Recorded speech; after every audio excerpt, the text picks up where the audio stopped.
Puzzle games are great. They're the ultimate test for the mind and the perfect challenge for your reflexes, all wrapped up into one. But how does one improve on this already sound foundation?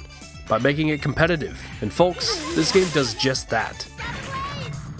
Released in the arcades in 1996, Super Puzzle Fighter 2 Turbo is a highly competitive color-matching puzzle game based on Street Fighter, as if the name didn't give it away enough already. Also, don't let the name fool you, this is the only Puzzle Fighter besides that HD remix that came out a few years ago, so we'll just call this Puzzle Fighter. The premise of Puzzle Fighter is incredibly simple. You have a bunch of different colored gems to deal with, and they all each fall 2 at a time. You're going to want to keep all the colors grouped together so you can perform a devastating attack on your opponent once you clear them. How do you clear them, you ask? With Crash Gems. Crash Gems will destroy their corresponding colors when matched with them. Green destroys green, blue destroys blue, and so on. Explosions from Crash Gems will also take out any garbage touching it, regardless of the color. Or you can wait for 5 drops before garbage gems become regular gems.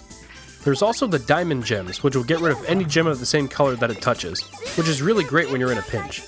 Another big component of the game is the garbage itself. Garbage is sent to your opponent based on how many gems you destroy and how big of a combo you can muster up. Sometimes a big enough combo is all you need to take out your opponents in just one blow. Another strategy to take into account is how exactly you send the pain. Depending on what character you choose will dictate the layout of how the garbage is sent. Choosing the right character performing some devastating combos will prove you most dominant. The main single-player challenge here is the arcade mode, where you battle up against 8 AI opponents.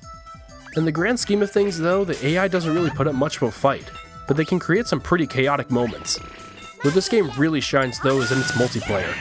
While it doesn't offer anything unique away from what the arcade mode already provides, it makes for a fantastic competitive multiplayer experience. I wish I had more to say about Puzzle Fighter, but beyond its addictive mechanics and fun multiplayer, there's not much left from the Saturn port to talk about. It's fairly bare bones, but when the base game is so much fun to play, it's easy to look past that. Especially when you stop playing and you realize that 4 to 5 hours have already passed. Nowadays, Puzzle Fighter is more accessible than ever, with the HD remix on PSN and XBLA, with added online multiplayer and a few new game modes, which makes it a much more lucrative option for those wanting to play some Puzzle Fighter.